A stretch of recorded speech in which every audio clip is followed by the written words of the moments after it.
हरियाणा के शहर की सरकार का शपथ ग्रहण हुआ है। शहर की सरकार का हरियाणा में शपथ ग्रहण समारोह था।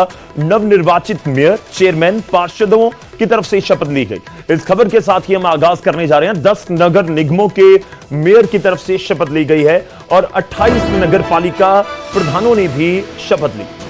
आपको यह भी बता दें कि 687 वार्ड्स के पार्षदों और सदस्यों की तरफ से भी ओथ ली गई है और मुख्यमंत्री इस मौके पर मौजूद थे और उनकी तरफ से निकायों के लिए 587 करोड़ रुपए जारी करने का भी ऐलान किया गया।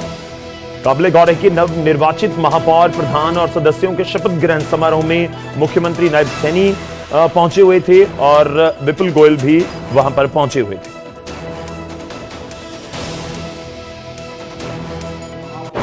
शहरी स्थानीय निकायों के चुनाव से यह सिद्ध हो गया है, प्रदेश के लोग विकास चाहते हैं। ये लोगों ने तय कर दिया है। प्रदेश के लोग पारदर्शिता चाहते हैं। प्रदेश के लोग सुशासन चाहते हैं। ये हरियाणा प्रदेश के लोगों ने ये तय कर दिया है। मुझे खुशी है आप सबके आज इस शपथ ग्रहण समारोह में मुझे आने का अवसर मिला है। नगर किसी भी प्रदेश की जीवन रेखा होती है। तो मुख्यमंत्री वहां पर पहुंचे हुए थे और इस सब के बीच एक खुशखबरी भी सौगात के तौर पर शहरी सरकार को आई। जहां हरियाणा के मेयर की सैलरी में इजाफा किया गया है। मेयर का मानदेय 30,000 रुपए और सीनियर मेयर का 25,000 रुपए और डिप्टी मेयर का 20,000 रुपए हो गया है। नगर परिषद प्रधान को मानदेय 18,000 रुपए और नगर पालिका प्रधान का मानदेय अब 15,000 रुपए होगा। पार्षदों का मानदेय भी बढ़ाया गया है। तो शपथ ग्रहण समारोह था। एक तरफ 587 करोड़ रुपए जारी करने का ऐलान हुआ और दूसरी तरफ जो पार्षद हैं, मेयर हैं, महापौर हैं, उनकी भी सैलरी में इजाफा हुआ है।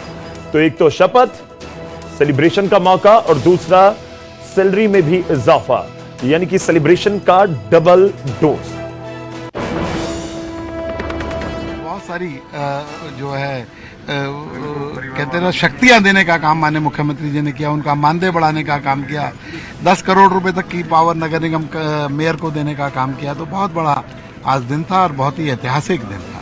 महिलाएं काफी संख्या के अंदर चुन करके आई है, तो कहीं ना कहीं महिला सशक्तिकरण हो रहा है, कह सकते हैं। नारी शक्ति बंधन बिल जो माननीय प्रधानमंत्री जी ने लोकसभा में पास किया, आज उसका जीता जागता उदाहरण कि जितने परसेंटेज रिजर्वेशन थी उससे भी कहीं ज्यादा हमारी महिलाएं चुनकर आई। आज महिलाओं को समर्पित दिन था। आज जितना भी जो ये शपथ ग्रहण समारोह था उसमें महिलाओं की उपलब्धता एक बहुत बड़ा नंबर।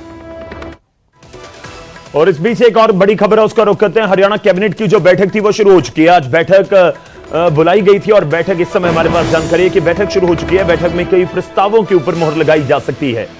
हरियाणा कैबिनेट की बैठक और बैठक में बहुत सारी सबकी नजरें होंगी कि कौन कौन से मुद्दों के ऊपर आज बात होती है और कौन से प्रस्तावों के ऊपर मोहर लगाई जाती है। और काबिले गौर है कि इस समय हमारे पास खबर यह है कि जो बैठक है, जो बुलाई गई थी हरियाणा कैबिनेट की बैठक, वो करीब 3:30 बजे शुरू हो चुकी है। और इस बैठक में क्या कुछ चर्चा की जाती है, किन मुद्दों के ऊपर बात की जाती है, वो देखना होगा। हालांकि ये भी कयास लगाए जा रहे हैं कि हरियाणा वासियों को ध्यान में रखते हुए बहुत सारे अहम इश्यूज हैं जिनके ऊपर आज इस बैठक में बात होगी। और इस समय हमारे सहयोगी फोन लाइन पर हमारे साथ मौजूद हैं अंकित दुदानी। उनका रुख करेंगे। अंकित, क्या कुछ आपके पास जानकारी? बैठक शुरू हो चुकी है, किन मुद्दों के ऊपर आज विचार और मोहर लग सकती है? बिल्कुल, बैठक शुरू हो चुकी है और मुख्यमंत्री नायब सैनी की अध्यक्षता के अंदर बैठक हो रही है। इम्पोर्टेंट बैठक है क्योंकि अभी 3 दिन का सेशन और बचा हुआ है। 26, 27, 28 जो बजट सेशन चल रहा है वो 3 दिन का भी सेशन बचा हुआ है और उसके बीच के अंदर अगर कैबिनेट बैठक बुलाई गई है तो कहीं ना कहीं महत्वपूर्ण मुद्दा है क्योंकि कुछ बिल ऐसे हैं जो सरकार ला सकती है और आज कैबिनेट बैठक के अंदर वो लाए जा सकते हैं। और जब कैबिनेट की बैठक हो जाएगी तो खुद मुख्यमंत्री प्रेस वार्ता करके इसकी जानकारी देंगे कि कौन कौन से महत्वपूर्ण निर्णय हैं जो आज इस बैठक के अंदर हुए हैं। वहीं अगर बात की जाए तो जिस तरह से नगर निकाय जो प्रतिनिधि हैं उनका मानदेय बढ़ाया गया है, जो चेयरमैन है उनका मानदेय बढ़ाया गया है, पार्षदों का मानदेय बढ़ाया गया है, तो ये भी अपने आप में एक बड़ी बात है। और अब देखना होगा कि और कौन से आज महत्वपूर्ण निर्णय सरकार के निकल करके सामने आते हैं। जी चलिए, आप नजर बनाए रखिए। फिलहाल के लिए धन्यवाद, शुक्रिया आपका हमारे साथ जुड़ने के लिए। अंकित हमारे सहयोगी पूरी जानकारी दे रहे थे कि जो बैठक इस समय शुरू हुई है और इस बैठक में क्या कुछ खास रह सकता है। बहुत सारे इश्यूज हैं जिनके ऊपर सीधे तौर पर जब कैबिनेट की बैठक होती है तो सबके जहन में यही होता है कि हरियाणा वासियों के लिए क्या कुछ खास होगा। तो थोड़ी देर में क्लियर होगा कि मीटिंग में क्या कुछ होता है, और आमतौर पर मीटिंग की ब्रीफिंग भी किसी ना किसी मंत्री की तरफ से कर दी जाती है। तो देखना होगा कि किन मुद्दों के ऊपर आज मोहर लगाई जाती है इस बैठक के दौरान। अगली खबर का रुख करते हैं और अगली खबर बेहद खौफनाक नजर आती है और ये मामला है चरखी दादरी का। चरखी दादरी में एक योगा टीचर को जिंदा दफना दिया गया। ये मामला शुरू होता है एक मोबाइल फोन में जो पिक्चर नजर आई थी आरोपी को। उसके बाद दिसंबर 2024 में, यानी कि करीब 3 महीने पहले दिसंबर 2024 में जगदीप लापता हो गया। अवैध संबंधों के शक में वारदात को अंजाम दिया गया। दरअसल जो जानकारी है कि आरोपी जिसके ऊपर आरोप है कि जिसने जगदीप को जिंदा दफना दिया, योगा टीचर को, आरोपी ने मोबाइल में अपनी पत्नी का फोटो देखा था और झज्जर के मांडोठी गांव का रहने वाला था जगदीप। और फोटो देखने के बाद इस पूरी घटना को अंजाम दिया गया, इस वारदात को अंजाम दिया गया।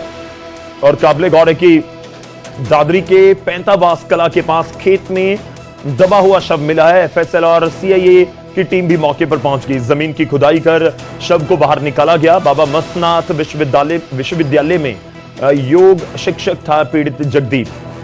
और यह पूरा मामला कहीं ना कहीं एक फोटो के साथ शुरू होता है और अवैध संबंधों का शक था। और उसके बाद जो आरोपी है उसकी तरफ से इस घटना को अंजाम दिया गया। करीब 4 महीने से, लगभग 4 महीनों से जगदीप लापता था और परिवार डेफिनेटली उनको ढूंढ रहा होगा। लेकिन इस बीच पूरा मामला मोबाइल की फोटो के साथ जाकर जुड़ गया और अब लाश भी बरामद कर ली गई। युवक लापता 24 दिसंबर से। तो यहाँ पर डी साहब ने रोहतक ने मेरे को ड्यूटी में से नियुक्त किया था। यहाँ बॉडी खुदाई की गई है।